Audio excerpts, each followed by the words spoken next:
রবিন মাছ ধরে বাড়ি ফেরার পথে হুচুট খেয়ে তার ঝুড়ির সবগুলো মাছ পড়ে যায়।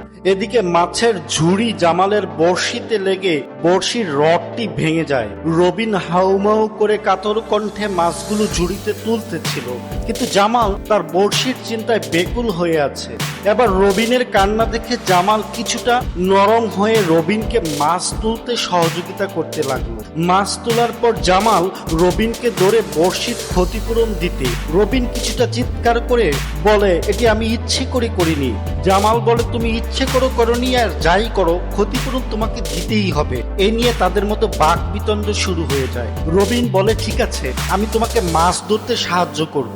আমার কাছে একটি বিশেষ ধরনের স্প্রে আছে, যেটি দিয়ে বড়শিতে লাগিয়ে দিলে খুব সহজেই বড় বড় মাছ ধরা যায়। এবার জামাল কিছুটা নরম হয় এবং রবিনের কথায় রাজি হয়। জামাল বড়শির টোপ আটকানোর পর রবিন তার পকেট থেকে স্প্রেটি বের করে টোপে লাগিয়ে দেয়। এখন বড়শিটি ছেড়ে দিল পানিতে।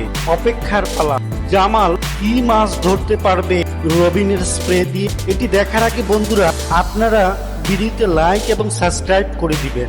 এই দেখুন, খুব অল্প সময়ের মধ্যেই জামাল কত বড় মাছটি ধরে ফেললো। বন্ধুরা, এটি কি মাছ হতে পারে আপনি যদি জানেন তাহলে কমেন্টস বক্সে লিখে যাবেন।